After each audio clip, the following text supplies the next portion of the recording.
Nah, teman-teman sekalian, di ujung telepon sudah ada senior saya, Dr. Zulkifli. Dok, Assalamualaikum. Waalaikumsalam warahmatullahi wabarakatuh. Iki wong wes apa? Mau ngomong Jawa. Wes we orang muni nampol ya. Ini orang udah lama nggak bunyi, tapi begitu bunyi nampol. Karena orang bicara ijazahnya asli nggak, skripsinya asli nggak. Ini tiba-tiba Joko Widodonya asli apa enggak? Tolong dok, ini nggak boleh main-main dok, nggak boleh bercanda nih dok. Gimana dok ceritanya dok? Ya, ketika saya baca artikel itu karena disebut salah satunya saya kenal baik gitu loh. Yang mana nih? Dia dulu yang ngurus Denny Iskandar. Oh, Denny, oke. Itu politisi PDIP, ya. Itu sama-sama adik kelas saya di Universitas Airlangga, dia di Fakultas Ekonomi, saya di Fakultas Kedokteran. Oh gitu. Di MNI waktu itu. Oke. Jadi saya kenal baik ketika kita suka ngumpul saat itu, terus dia tiba-tiba jadi tim sukses dari Pilgub gitu loh. Oh, waktu ini ngomong DKI berarti ya? 2000 berapa? DKI. Ya. 2009 ya? 2000 berapa itu? 9. Oke. Ya. Pokoknya Pilgub DKI itu ya. Oke. Terus karena hampir tiap hari lah saya kumpul di situ, terus dia cerita dia ngurus ini. Ada yang mengherankan mas katanya. Dia bilang, kok orang yang dikenalkan saya sebagai Joko Widodo calon gubernur itu kok fotonya beda dengan berkas yang saya urus gitu. Oh, ya kan? Oke. Nah, saat itu saya nggak terlalu tanggapi lah urusan saya ngapain saya ngurusin Pilgub gitu kan. Iya. Nah, ketika tulisannya Bidor itu muncul, saya jadi ingat peristiwa itu. Saya kejar sampai di Surabaya, saya temui di Surabaya karena dia tinggal di Surabaya. Kemarin saya berangkat ke Surabaya hanya untuk mengkonfirmasi. Ini menarik ini kan. Ini Surabaya Jawa Timur ya, bukan Jalan Surabaya Menteng ya? Nah, Surabaya Jawa Timur, saya berangkat Surabaya Jawa Timur hanya untuk urusan ini, gitu loh. Karena ini menyangkut masalah besar, masalah bangsa gitu loh. Saya berangkat sana, saya ingat, kamu waktu itu ngomong ini, gimana sih? Coba kamu ulang ceritanya.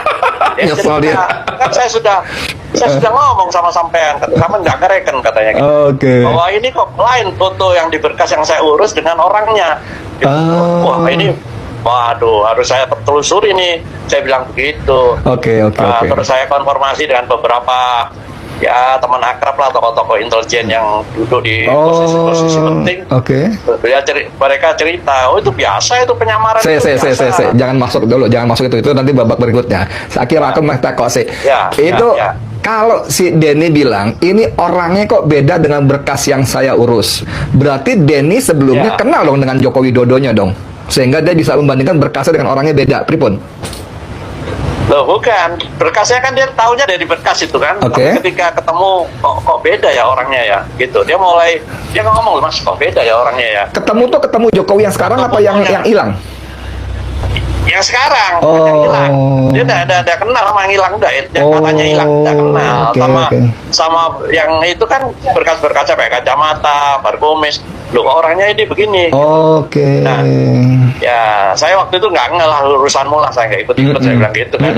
Nah sekarang ketika itu berita itu muncul, saya kejar di Surabaya, saya telusuri. Dia ngulang lagi, kan saya sudah ngomong sama sampean, katanya sampai nggak ngereken ya sudah. Saya bilang itu, kamu yakin tapi kalau memang beda-beda. Nah kebetulan saya sempat ketemu sama Joko Widodo yang sekarang ini waktu Pilgub itu putaran pertama saya ketemu, gitu loh. Tapi saya kan nggak lihat berkasnya. Saya cuma nggak lihat berkasnya. Mas, waktu dokter ngobrol sama si Denny itu di Surabaya itu, setelah dia mau cerita lagi, analisis dia piye itu? Gimana kok bisa beda orang sama berkas? Menurut dia ceritanya gimana? Kemungkinan seperti apa? Berarti ini memang orang yang disamarkan sebagai Joko Widodo atau difigurkan sebagai Joko Widodo. Artinya kesimpulan kami berdua saat di Surabaya ini operasi besar ini deh. Berarti saya bilang operasi besar untuk menguasai Indonesia, diciptakanlah sosok yang untuk menguasai kan gitu, dicarilah mungkin ini operasi besar. Satu lagi, apakah orang sosok yang sekarang ini juga orang yang sama waktu mendaftar wali kota Solo atau piye? Iya, saya kira sama. Saya kira sama. Cuma waktu di Solo kan orang nggak ngeh karena dianggap itu kota kecil dengan 4 kecamatan ya. Orang nggak ngeh lah, dianggap ya ini dengan itu kan orang yang ditugaskan sebagai Joko Widodo saat itu sudah mulai kan membuat skenario-skenario SMK dan lain-lain, orang nggak tahu. Oke. Jadi ini makhluk anta baranta ditampilkan menjadi wali kota Solo, diberi status identitas Joko Widodo, gitu ya? Iya, dan waktu itu kan dokter Andes, bukan insinyur, ya kan? Orang juga kangen kan. Makanya sampai nanya Joko Widodo yang asli di mana gitu ya? Karena ini makhluk anta baranta ya. Oke. Sekarang kita masuk yang tadi sampai ngobrol sama sejumlah tokoh intelijen yang menjabat yang berpengaruh, apa kata mereka? Nah, setelah saya punya kesimpulan sama Denny, indikasi sementara ini ya, bahwa ini operasi besar berarti menampilkan sosok untuk menguasai Indonesia dengan atribut sebagai Joko Widodo, gitu kan? Karena mungkin berkasa sudah diketahui dulu kan, nggak tahu namanya juga operasi. Saya konfirmasi dengan beberapa tokoh intelijen. Dia bilang, itu biasa penyamaran di dunia intelijen itu biasa, katanya. Kalau dulu pakai operasi plastik, katanya gitu, ya kan, disamakan. Kalau sekarang malah di-cloning, katanya di-cloning. Wah, saya makin ngeri nih kalau lihat begitu di-cloning. Contohnya siapa? Nah, banyak itu kejadian orang yang sama ada di tempat yang berbeda, katanya gitu. Waduh. Nah, terus saya tanya sama tokoh intelijen kita di mana? Saya bilang begitu kan. Wah, saya mungkin bisa tidur, katanya tidur tanda petik, bisa juga mereka bagian dari operasi itu kan, kita tidak tahu. Dok, opsinya ada di Indonesia gitu. Dok, kalau sampean sebut-sebut kemungkinan cloning, itu kan berarti sosoknya ada dan mirip dengan yang sekarang dong.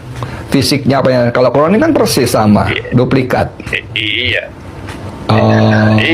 Iya. Ini kan makanya kecanggihan teknologi ini kan ya kita sudah tahu lah, banyak lah. Saya mau balik ke kesaksian Denny tadi. Panjenengan kan Denny bilang ini beda berkasnya sama orangnya gitu kan. Nah, berarti saya masih berpikir ini orang yang sama sekali berbeda, Dok, yang memang disiapkan menjadi Jokowi dengan identitas seperti itu. Nah, maka dalam konteks ini pertanyaan sampean dalam artikel itu di mana Jokowi yang asli menjadi relevan kan begitu. Ini Mas, kenapa saya selalu menyebut nama Joko Widodo? Saya tidak nyebut Jokowi. Ya. Karena yang dihilangkan atau hilang itu kan Joko Widodonya. Gitu loh.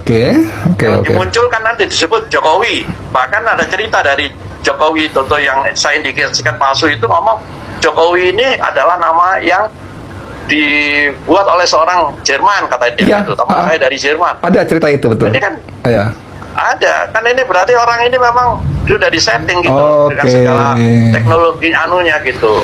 Untuk menghilangkan jejak Joko Widodo yang dihilangkan itu kan dia sebut aja Jokowi. Bahkan dia cerita nama kecil saya Mulyono. Gitu.